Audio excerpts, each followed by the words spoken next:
오랜만에 뵙습니다.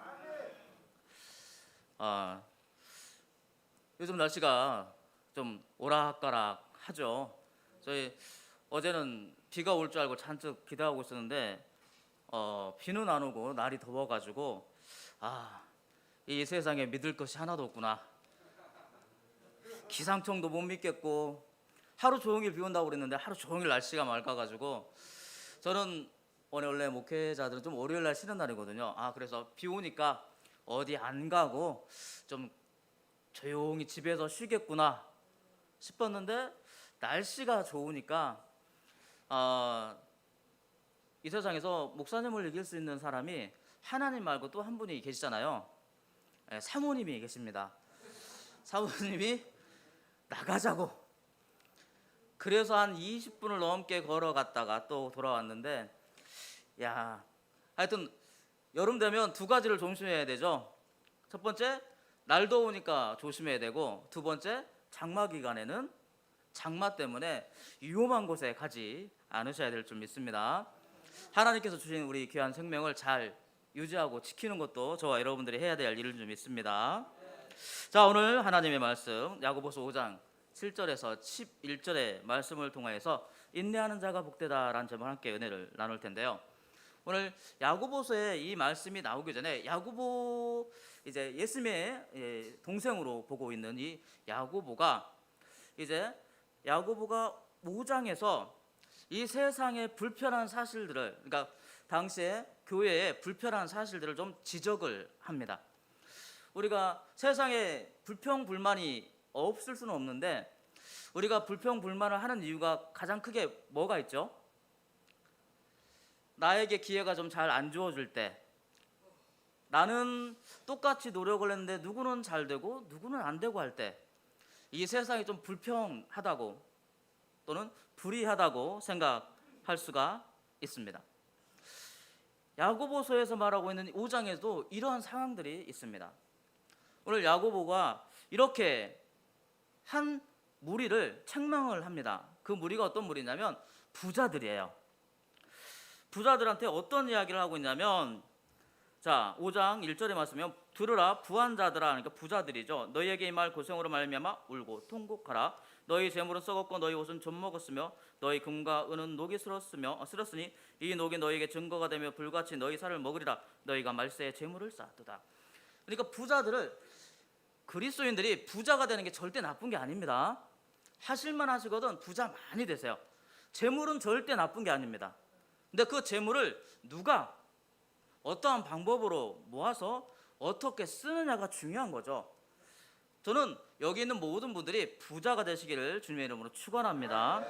많이 가지되 정상적인 방법으로 많이 벌고 그것을 잘 쓰면 아주 좋은 게 이 세상의 재물입니다. 그런데 야고보가 책망하는 부자는 어떤 사람들이냐면 총 4가지의 부분으로 보면 이렇게 말하고 있습니다. 첫 번째는 3절 하반절에 보면 너희가 말세에 재물을 쌓았도다.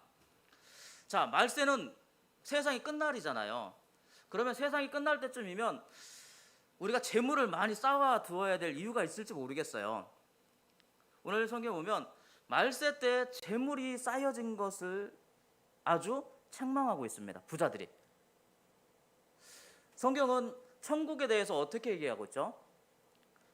내가 가진 금은 보화로 바꿔야 될 것을 천국이라고 얘기하고 있잖아요.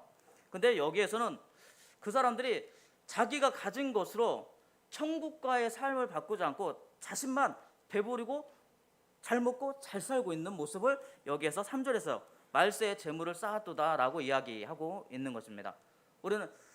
우리가 그 천국 비유를 볼 때 어떻게 해요? 밭에 금은보화 숨겨진 걸 발견하면 그 밭을 사서 그거 다 내 거로 만들어야 되잖아요. 그런 것처럼 천국은 내가 가진 전부를 들여서 사야 되는데 말세잖아. 그것도 말세면 세상이 끝나는데, 곧 이제 세상이 끝나는데도 내 것만 자꾸 모으고 있는 부자들의 모습을, 재물을 쌓고 있다는 모습으로 책망을 합니다. 근데 여기는 개인적인 거니까 그 사람만에게만 그럴 수 있지 라고 할 수 있는데, 그 다음에 또 뭐가 있냐면 보라 너희 밭에 추수한 품꾼에게 주지 않사게 소리 지르며 그 추수한 자의 우는 소리가 만군의 주의 귀에 들렸느니라. 자, 뭐라고 하고 있어요? 정당한 대가를 치르지 않았어. 추수하고 나면 그 풍꾼에게 추수한 품삯을 줘야 되는 게 맞죠. 노동을 제공했으면 그 노동에 대한 대가를 받는 게 아주 정확한 계산입니다. 근데 이 사람이 어떻게 하냐면 제가 이렇게 이게 가리고 있어도 조금 더 그래 보일지 모르겠는데 제가 50대 이제 중반을 향해 가고 있습니다. 그래서 저 어렸을 때는 제 정말 시골 동네에 살았다고 말씀드렸잖아요. 하인 비슷한 사람들이 있었어요. 그 당시에는 그런 게 없었잖아요. 저희 어렸을 때 하인이라는 공식적인 명칭은 없었는데 하인처럼 부자에게 속해서 거기에서 일함으로써 먹고 사는 사람들이 있었단 말이죠. 근데 어느 날 보니까 우리 부모님이 그 부자를 욕하고 있는 거예요. 왜 욕하냐면 그 사람이 수십 년 동안 하인같이 그 집 일을 봐주면서 그 농사를 다 지었는데 싹을 안 주는 거예요. 원래 예를 들어 하인이어도 싹을 주게 되어 있잖아요.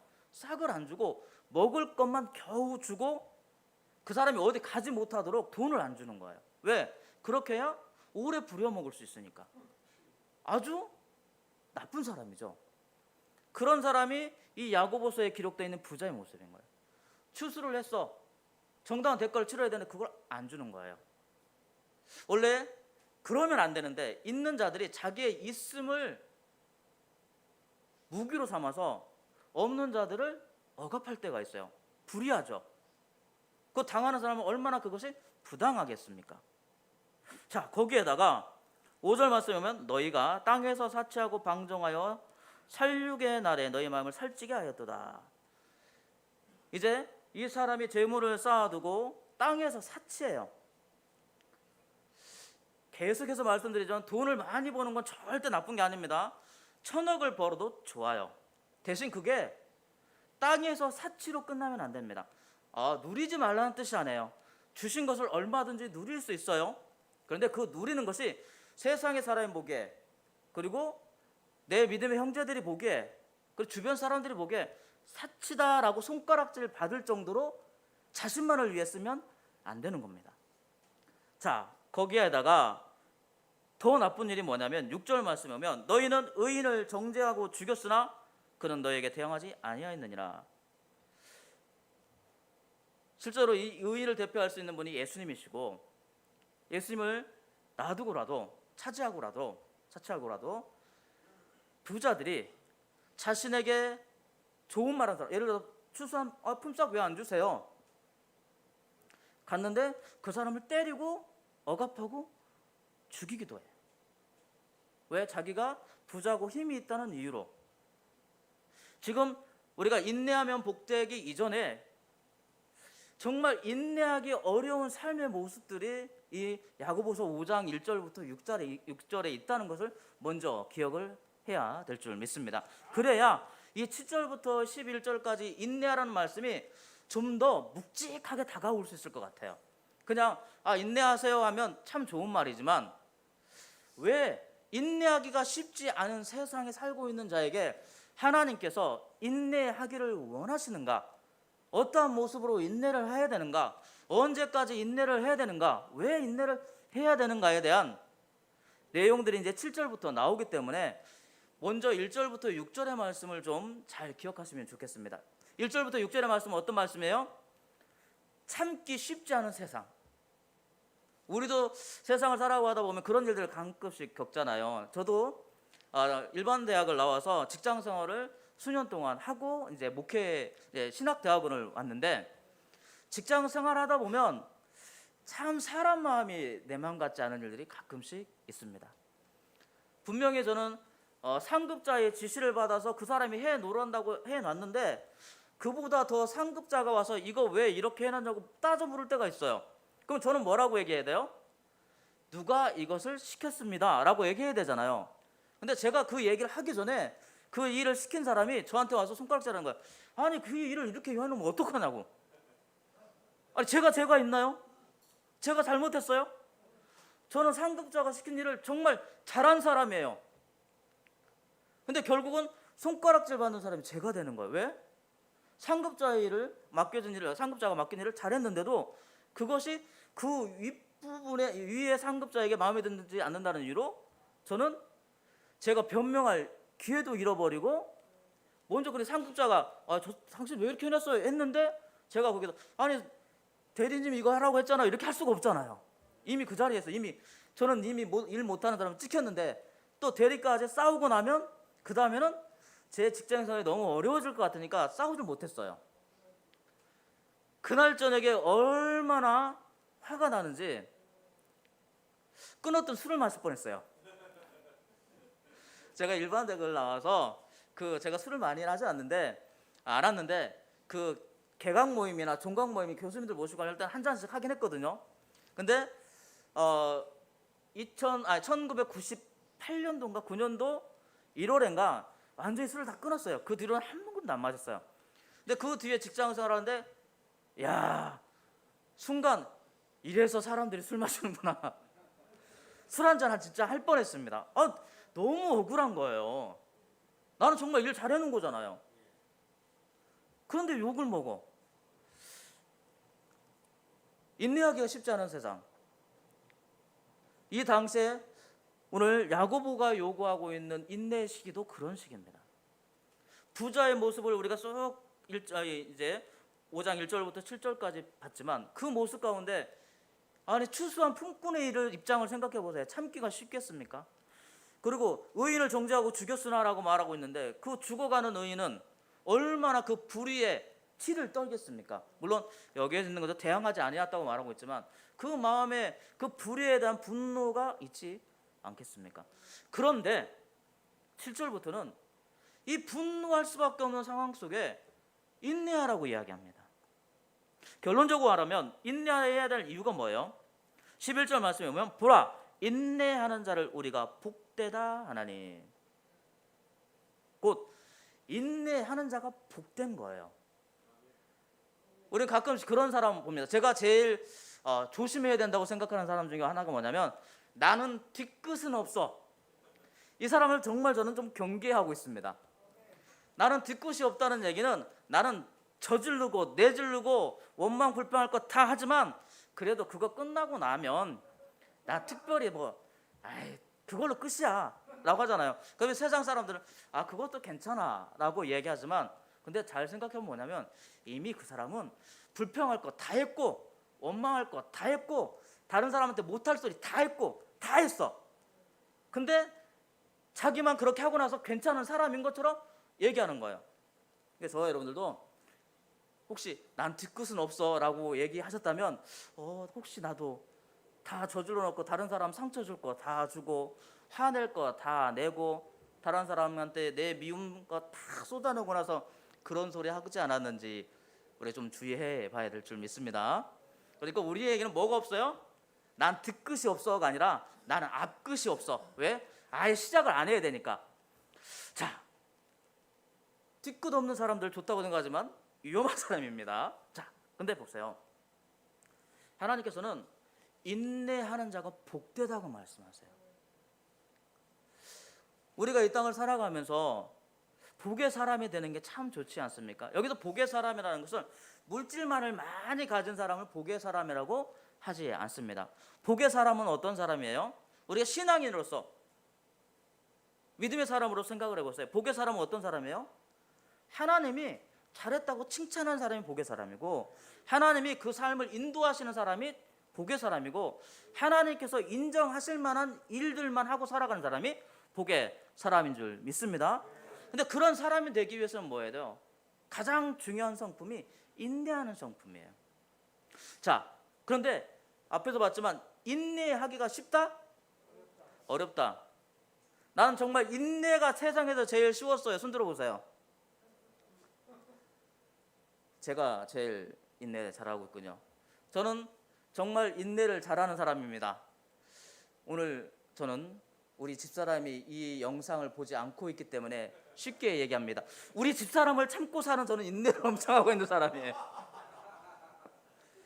이거 절대 우리 집사람한테 들어가면 안 됩니다. 큰일 납니다. 네, 다음에 제가 여기서 살아서 들어오느냐 못 들어오느냐는 이 정보가 새어 나가느냐 그렇지 않느냐 있는 거예요. 만약 제가 못 돌아왔다, 올 때가 됐는데 못 왔다 그러면 범인은 여기에 있습니다.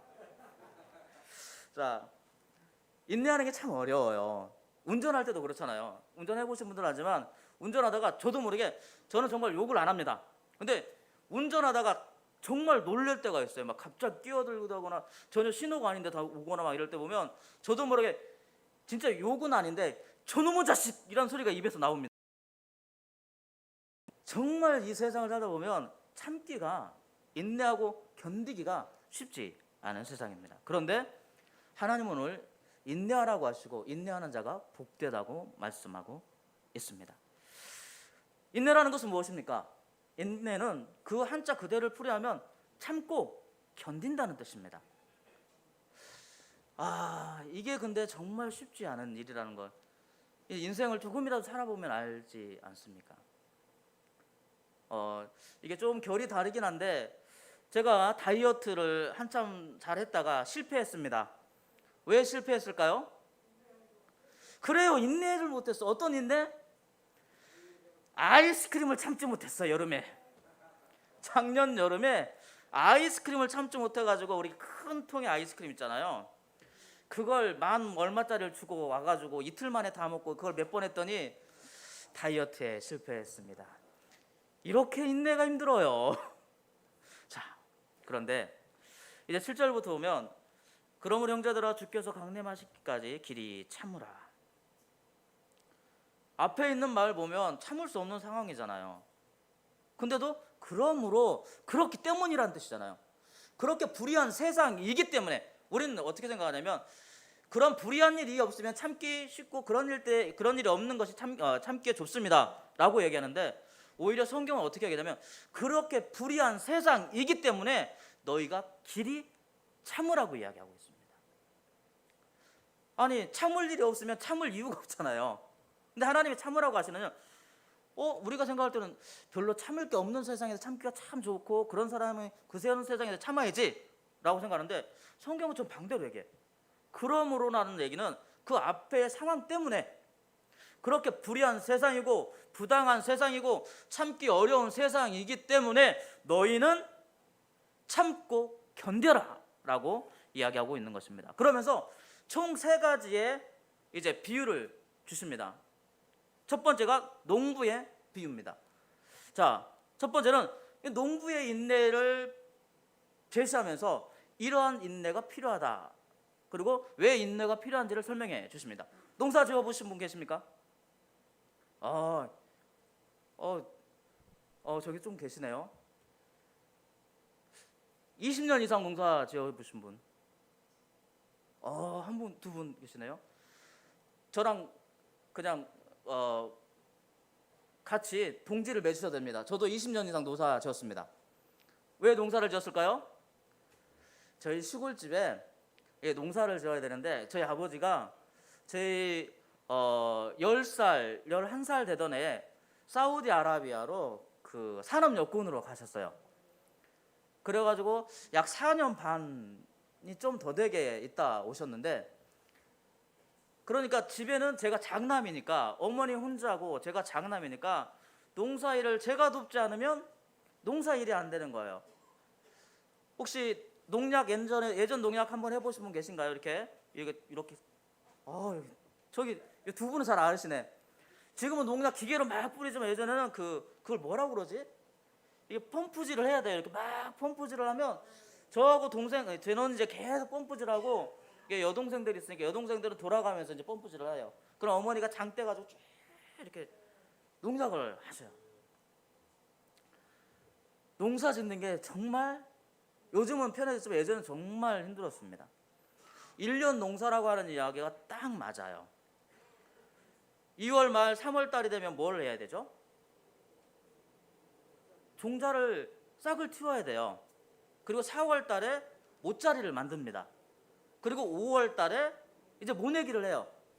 그 당시에 이항기가 없으니까 뭘 해요? 저 뭐 잘 심습니다. 보이시죠 이거 손? 이게 못 심는 거예요. 쫙쫙쫙쫙. 못 심고 나면 그다음에 뭐냐면 지금은 그 관계수로가 잘 되어 있어서 물대는 것도 편하고 그렇지만 물대는 게 일이에요. 경지 정리가 안 돼 있는 상황이라서 물을 막 조그마한 둔봉이라고 하거든요. 조그만하게 저수지 조그마한 샘 같은 게 있어요. 그러면 그걸 두레를 가지고 이것도 시범을 두고 또 같이 보여야 되는데, 이 둘의 이만한 바가지에다가 끈을 2개를 달아서 물을 퍼 넣습니다. 이렇게. 이거 해보신 분 계신가? 이거 연세는 저보다 많지만 저보다 농사 경력이 어리신 분들이 많으시군요. 그거 다 해야 되지. 그래서 벼베기도 쉬운 일이 아닙니다. 벼 그냥 하나씩 베는 게 아니거든요. 벼베기를 투수 잘하는 사람은 하나씩 안 뱁니다. 최소한 4개에서 3개 딱 잡고, 제가 손이 좀 작긴 한데 딱 잡고 다다닥 다다닥 다다닥 다다닥 해서 툭 쳐서 최악이에요. 저 잘하는 것 같죠? 그렇게 해서 끝나느냐? 그게 아니야. 그거 말려야 돼. 습기가 많으니까 말려서 그거 묶어가지고 다시 낯가리를 쌓아야 됩니다. 그 다음에 탈곡을 하는 거예요. 탈곡은 어떻게 해요? 제가 또 전번에 다 말씀드렸나? 탈곡은 저는 이렇게 쇠사람같이 생기는 거 있어요. 여기부터 시작했어요. 갔다가 착축 착축. 그 다음에는 기계로 이렇게 발판을 밟는 거지. 동그란 통에 이렇게 이렇게 생긴 그 쇠를 박아가지고, 그러면 밟으면서 착착착착 그리고 착 버리고, 그 다음에 또 뭐였냐? 교훈기에다 그거 담아서 했고, 그 다음에 이제 콤바인 나오고 이렇게 됐죠. 근데 그렇게 하고 나면 이제 탈곡 끝나면 뭐예요? 탈곡하면 이제 수매를 해야 되는데, 수매는 그냥 못해요. 왜? 당시에는 보관하기가 너무 어려워서 수분이 높으면 안 받아줬어. 왜? 창고 같은 데 저장했는데 수분이 높으면 곰팡이 나잖아요. 그러니까 그걸 수분을 20% 이하로 쭉 떨어뜨려 줘야 돼. 그러려면 어떻게 해? 이제 도로가에다가 그 덕석이라는 거 다 깔고, 그거 탈곡한 거 다 부어가지고 햇볕에서 다 말려야 돼요. 학교 갔다 오면 그게 일이에요. 그 발로 젓고 다니는 거. 그냥 놔두면 안 되니까. 그래도 정말 다 쌓아놨다가 이제 11월 달 이제 정도 되면 이제 수매를 합니다. 그러니까 3월 달에 시작해서 11월 달에 농사가 끝나니까 1년 농사가 맞는 거예요. 근데 농부가 그렇게 1년 동안 농사를 짓는 이유가 무엇입니까? 오늘 성경 말씀 볼까요? 농부가 땅에서 나는 귀한 열매를 바라보고 길이 참아. 우리는 그냥 인내하는 게 아닙니다. 우리의 인내는 분명한 목적이 있어요. 하나님의 아름다운 열매가 그 안에 있기 때문에 우리는 그 인내를 하는 것입니다. 우리가 인내를 생각할 때 그냥 인내는 아무것도 안 하고 가만히 있는 거라고 생각하지만, 성경적인 인내는 그 반대예요. 오히려 더 적극적이야. 내가 더 그 사람 앞에 참아야 되고, 우리가 조금 있다가 이제 2번째에도 나오겠지만, 오히려 더 가까이 다가가고 그가 그 나쁜 일들을 하지 못하도록 만들어주고, 그 나쁜 일을 할 수 있는 환경들을 막아주고, 거기에까지 나가는 게 온전한 인내예요. 열매가 분명히 있습니다. 우리 안에 그냥 하나님께서 참고 견뎌, 너희들 할 수 있는 일은 그거밖에 없다, 이게 아니에요. 농부가 뭘 기다려? 귀한 열매를 기다리는 것처럼 인내에도 분명히 열매가 있습니다. 그 열매를 뭐라고 표현하죠? 로마서 5장 3절 4절에서 보면 특히 4절의 모습을 이렇게 말하고 있습니다. 환난은 인내를, 인내는 연단은, 연단은 소망을 이루는 줄 알미로다 라고 얘기합니다. 그 환난과 고난, 인내할 수밖에 없는 상황 속에서 우리가 인내하면 그것이 우리의 연단이 되어지고, 그 연단의 모습을 통해서 우리의 소망을 이루게 되어지는 줄 믿습니다. 그러한 귀한 열매를 바라보고 우리가 인내해야 될 줄 믿습니다. 그리고 8절 말씀도 그렇게 말하고 있습니다. 너희도 길이 참고 마음을 굳건하게 하라, 주의 강림이 가까우니라. 농부가 그러한 것처럼 너희도 그렇게 참고 견뎌라. 물론 소망의 모습도 있지만 주의 강림이라는 것, 이것이 귀한 열매의 모습입니다. 주님께서 오시면 이 세상의 모든 불의와 부당함과 악한 것들이 사라지고 우리가 인내해야 될 모든 상황들이 완벽하게 해결이 되어집니다. 우리 신앙의 결과는 뭐예요? 주님의 오심을 포커스로 맞추고 있는 것 아니겠습니까? 그러니까 우리 주님께서 강림하실 그날이 있기 때문에 우리는 참고 기다려야 되는 줄 믿습니다. 우리 젊은 애들이 그런 얘기 많이 합니다. 존버. 무슨 말인지 아십니까? 이게 좀 욕 같은데 존나게 버틴다. 그러니까 그 무슨 어떤 상황이 되면 뭐 아무것도 안 하고 끝까지 그냥 쫙 버티고 있는 거예요.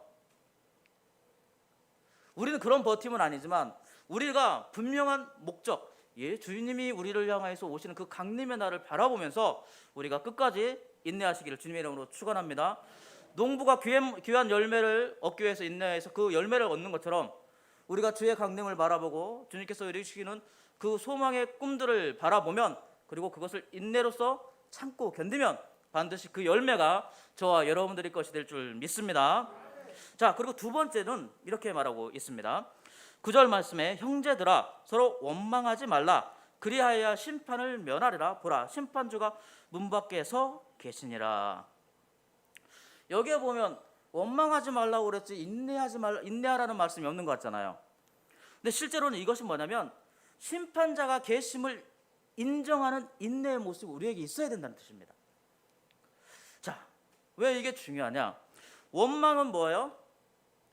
원망하는 것은 내 안에 불평과 불만이 밖으로 드러나지는 것입니다. 그렇죠? 그 얘기는 뭐냐면 이미 내 안에 뭐가 있는 거예요? 인내함이 끝나버린 거예요. 원망하지 않기 위해서는 내가 인내해야 되는 모습이 분명히 있습니다. 그리고 그 인내의 조건이 뭐냐면, 원망하고 불평하는 이유가 뭐예요? 저 사람이 잘못됐다는 것을 내가 판단하기 때문이잖아요. 근데 우리가 잘 생각해보면 성경은 분별하라고 했지 판단하라고 하지 않았습니다. 우리가 분별과 판단을 잘 생각해 봐야 돼요. 분별은 뭐예요? 거짓과 진실을 가리는 것이고 악과 정의를 나누는 것입니다. 그것은 분별이에요. 그러면 그건 어때요? 내 안에 있습니다. 그래서 저게 악한 모습이야. 그러면 내가 그 모습과는 상관없는 삶으로 살아가는 것이 분별입니다. 근데 판단은 뭐예요? 그 분별했다는 것이 밖으로 드러나면 판단이 됩니다. 너는 그런 악한 일을 저질렀어. 너는 악한 사람이야. 이게 뭐가 되는 거예요? 판단. 근데 우리는 판단할 자격이 있습니까? 없습니까? 여기 성경에도 말하고 있잖아요. 심판주라는 것은 판단하실 분이 따로 있다는 뜻입니다. 누가 판단하세요? 예수님 판단하십니다. 그러면 예수님 판단하시니까 우리는 아무것도 못하고 죽으라고 기다려야 됩니까? 근데 성경은 뭐라고 말하고 있냐면 심판주가 문 밖에 서 계시니라라고 얘기합니다. 우리가 생각할 때는 하나님의 심판이, 주님의 심판이, 주님이 우리를 신원하시고 악한 것을 갚으시는 일이 더디게 온 것 같으나, 근데 실제로는 야고보 선생님은 뭐라고 얘기하고 있어요? 주님이 문 밖에 계시다고. 저기 지금 저 문 밖에 주님이 계신 거예요. 그럼으로써 우리는 심판에 관한 일은 주님께 맡기고 우리가 해야 될 일을 해야 됩니다. 그게 뭐예요? 원망하지 않는 것, 곧 인내함으로써 다른 사람을 원망하지 않고 참고 견디는 일이 우리에게 필요하다는 것입니다. 여러분, 원망이 얼마나 위험한 것인지 아십니까? 그 예를 민수기 11장에 보면 알 수가 있습니다. 민수기 11장 1절부터 2절 말씀을 보면 다베라 광야에 있었던 일이 있습니다. 근데 거기서 무슨 일이냐면 이스라엘 백성들이 출애굽했잖아요. 놀라운 기적과 유적을 만났잖아요. 그런데 악한 말로 하나님을 원망합니다. 그러니까 하나님 어떻게 하세요? 진영 끝부분에다가 불을 확 내질러 버리십니다. 그러니까 백성들이 부르짖고 그 백성들이 부르짖는 소리를 모세가 듣고 모세가 다시 하나님께 기도해서 하나님이 그 불을 꺼주세요. 멸망할 뻔했어요. 왜? 악한 말로 원망했기 때문입니다. 그리고 우리가 잘 생각해 보면 왜 끝이었을까를 생각해 보세요. 진영의 끝자락, 가장자리, 마지막에서 그 불이 일어났습니다. 왜 그랬을까요? 앞서서 하나님을 향해 나가는 사람은 원망하고 불평하지 않습니다. 맨 뒤에 있으면서 그냥 하나님을 향해 가는 것이 아니라 억지로 끌려가는 사람들이 불평하는 거예요. 어떠한 일을 해보면 알고 있지 않습니까? 정말 일을 앞서 나가서 하는 사람들은 원망하잖아요. 근데 뒤에 서가지고 얼마나 잘하는가 보자 하는 사람들은 원망하고 불평합니다. 혹시 그런 분 계신가요? 그런 분 안 계신 줄 믿습니다. 자, 그 두 번째는 그 이제 뒤에 11장 뒤에 보면 이제 4절부터 35절까지 쭉 보면 어떤 이야기가 나오냐면 이 메추라기 사건이 나와요. 메추라기 사건 뭔지 아시죠? 만나를 먹었어. 하늘에서 그냥 각시 같은 거 쫙 내려서 달달하니 맛있는 거야. 근데 그걸 가지고 이제 원망을 해요. 뭐라고 원망하고 불평해요? 아이고, 애굽에 있을 때가 좋았는데 맨날 만나만 먹으니까 질린다. 애굽에 있을 때는 그래도 고기라도 먹고 했는데 내 입이 좀 뭔가 남의 살을 좀 씹어 먹어야 될 텐데 그러질 못하니까 죽겠다. 이 세상에서 제일 맛있는 살이 어떤 살이에요? 남의 살. 자, 그렇게 해서 원망하고 불평을 합니다. 모세까지도 지쳐버렸어요. 하나님, 제가 대체 어떤 사람인 게 이기에 이것을 제가 감당할 수 있습니까? 저는 못 감당하겠습니다. 야, 너 그렇게 힘드니? 그러면 너희 중에 정말 나 잘 따를 수 있는 70인 지혜 있는 70명을 모아라. 그래서 70인의 장로를 세워요.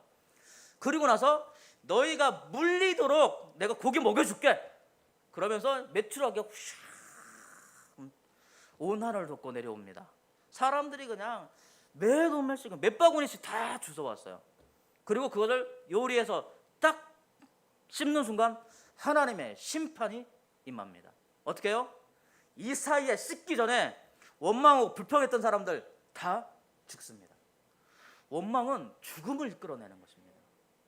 원망은 심판을 이끌어냅니다.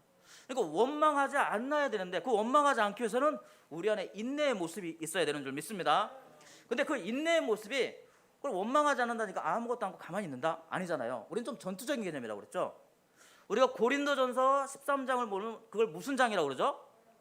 사랑장이라고 그러잖아요. 왜?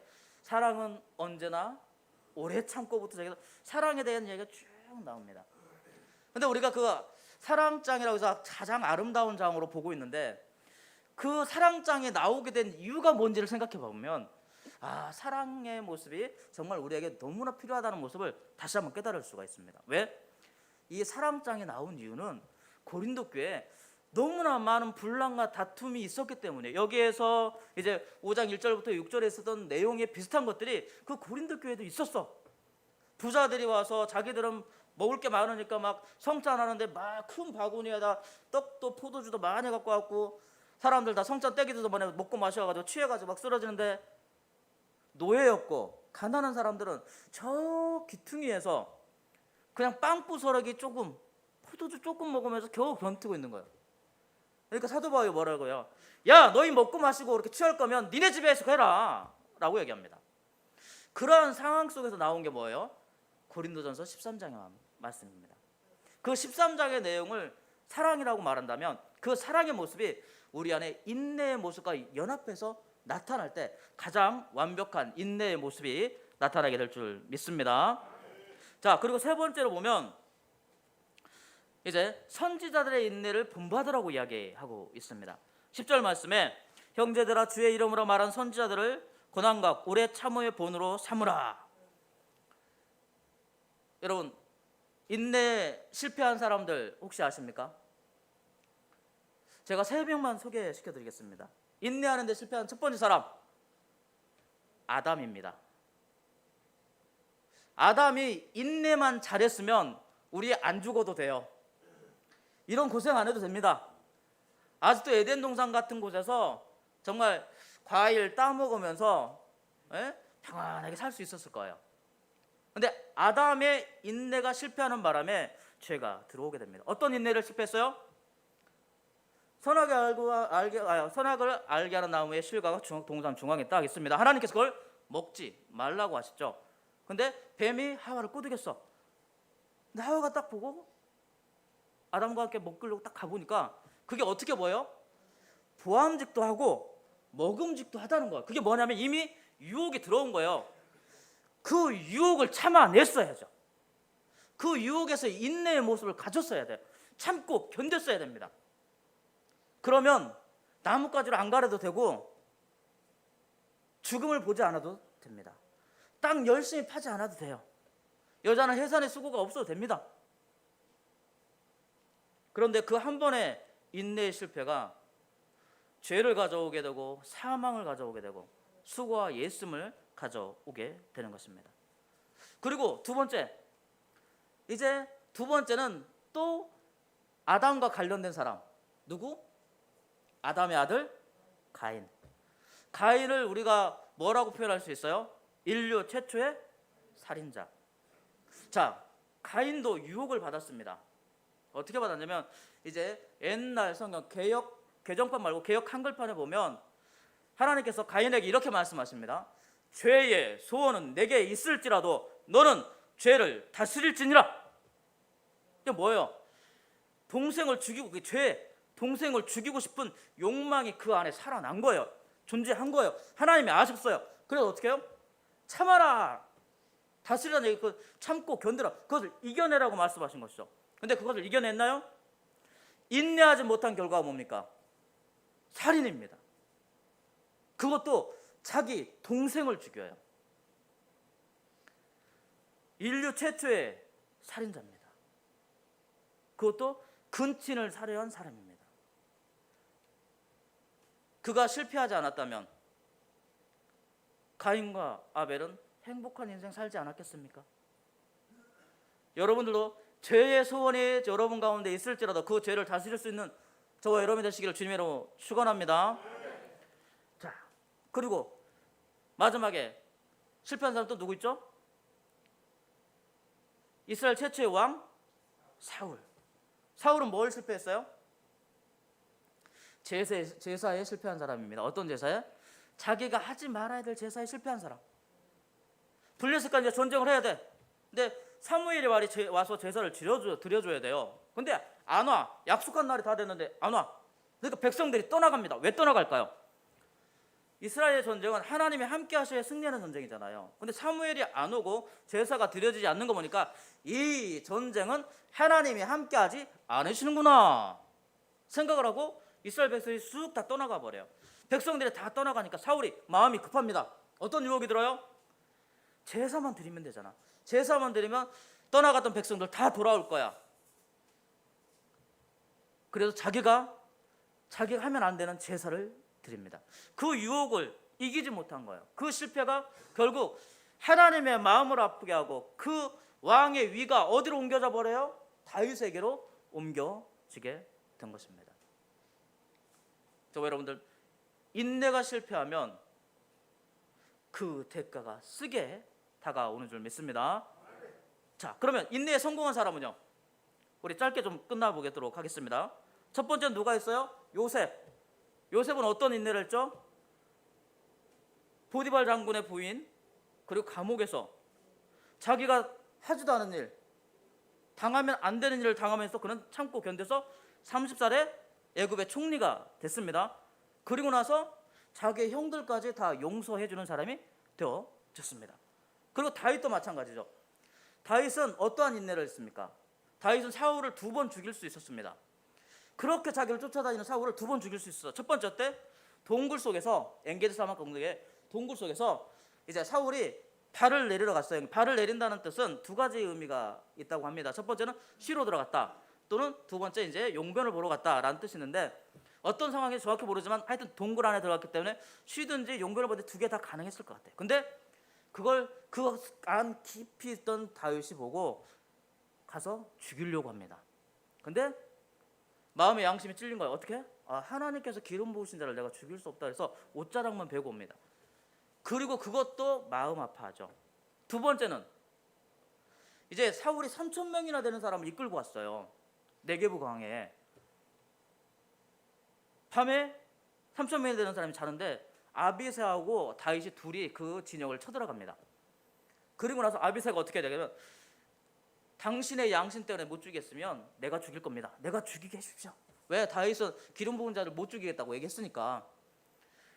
아비새가 죽이면 다윗은 죄가 없는 거잖아요. 근데 다윗이 그것을 멈추게 합니다.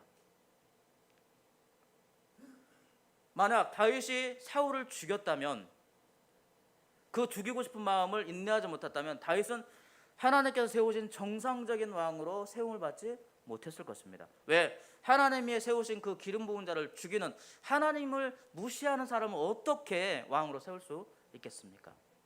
그리고 마지막으로 보면 11절 말씀에 있는 것과 같이 보라 인내하는 자를 우리가 복되다 하나니 너희가 욥의 인내를 들었고 주께서 주신 결말을 보았거니와 라고 하고 있습니다. 그래서 욥의 인내를 우리가 좀 기억을 해봐야 됩니다. 욥은 인내하기 쉽지 않았습니다. 욥도. 왜요? 10명이나 되는 아들 딸들 다 죽었죠. 재산 다 잃었죠. 심지어는 어떻게 해요? 피부병에 걸려서 제 위에 앉아서 그 기와장으로 자기 피부를 긁고 있던 사람입니다. 얼마나 하나님을 원망하기에 좋은 조건입니까? 근데 욥은 하나님을 원망하지 않습니다. 이유를 알려달라고는 하지만 그 마음으로부터 하나님을 원망하지 않아요. 그리고 그 결과가 어떤 결과가 나타나죠? 우리가 축복의 말씀을 많이 할 때 듣는 갑절의 축복을 욥이 누리게 됩니다. 그 결과가 갑절의 축복이 되어지는 것이죠. 욥의 그 인내에 실패한 사람들은 얻지 못하고 잃게 되고 또한 세우지 못하지만 인내에 성공한 사람은 얻게 되고 세우게 되는 줄 믿습니다. 그리고 저와 여러분들이 끝까지 인내하시는 자들이 되기를 주님의 이름으로 부탁을 드립니다. 그러면 마지막으로 그러면 언제까지 인내해야 됩니까? 그렇죠. 여기에서 보면 8절 말씀에 7절과 8절 말씀 보면 주께서 강림하시기까지 길이 참으라. 그리고 8절 말씀에도 너희도 길이 참고. 길이는 뭐예요?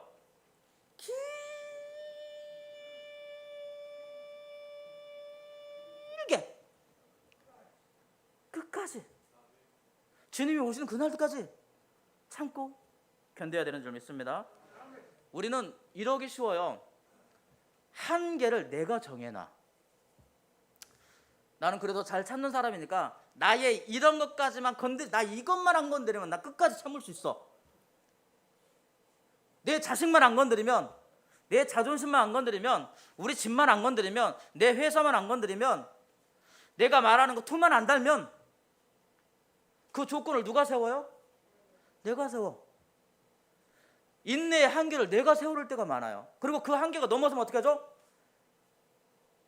화산 폭발하듯이 폭발해버려. 그 뒤에 후회하더라도 폭발합니다. 내가 한계를 정해놓고 내가 인내의 저항선을 설정해 놓으면 그것이 무너지고 넘어가는 순간 인내는 이게 좀 불교적인 용어라 그렇지만 한번 써볼게요. 도로 그렇지. 제가 말 안 했어요. 전 도로만 얘기했습니다. 누군가가 도로아미 타물이라고 그랬는데, 자, 그런 상황이 반복될 수밖에 없죠. 그래서 하나님은 이렇게 말씀하십니다. 길이 참아라. 주의 강림 때까지 길이 참으라고 얘기합니다. 왜? 우리가 한계를 정하면 절대 우리는 못 참아요. 왜 살인사건 나고, 왜 폭력사건 나고. 제가 어제 뉴스 보니까 자기 가게 앞에다 카니발, 흰색 카니발이더라고요. 세워놨다고. 좀 자기 가게이니까 치워달라고 하니까 그 카니발 주인이 어떻게 해요? 네 땅이냐 그러고는 밟아가지고 그 사람 치워버렸죠. 다리 십자인대 끊어졌대. 전방 십자인대가.